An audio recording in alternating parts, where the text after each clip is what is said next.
दवाई खिलाने की वजह से मेरी ये हाल हुई है। दवाई की वजह से देखिए, अब रोइए मत। वो इंसान हमारे शरीर के अंदर से दवाई डाल के बच्चा गिराने वाला, कभी दिल्ली हॉस्पिटल में मरने वाले रहता तो भर्ती करा के भाग जाता।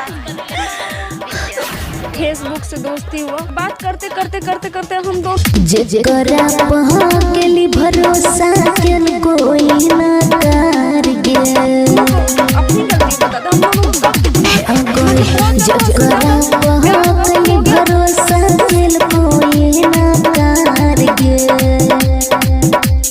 केहन सजा मिललो कोई फेसबुक से प्यार के, केहन सजा मिललो कोई फेसबुक से प्यार गे, ओती समन्ना भर रहो खोजली नया यार गे, गाँव समाज में नाम हंसई जनलो पूरा बिहार गे, गाँव समाज में नाम हंसई जनलो पूरा बिहार गे।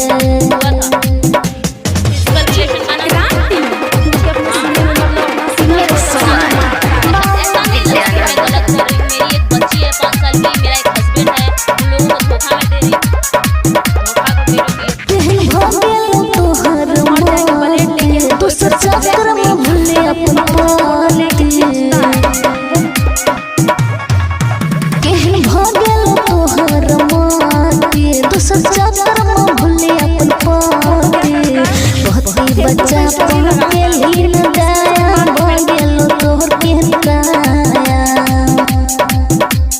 गाखै नहीं छोड़ा तोहरा पहला पति और यार गे, केहन सजा मिललो कोई फेसबुक से प्यार गे।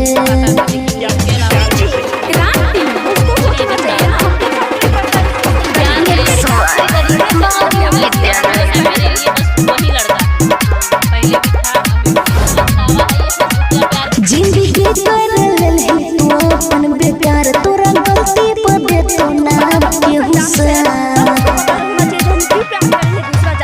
जिंदगी कर लेलही तू अपन बेकार, तोरा गलती पर देतो ना कोई साथ, दोसर लड़का पा भ गेल फिदा पति सभेली जुदा, सबिता रूप से इज्जत के नहीं टूटा तारे तार गे, केहन सजा मिललो कोई फेसबुक से प्यार गे। Present by Vidyanand music.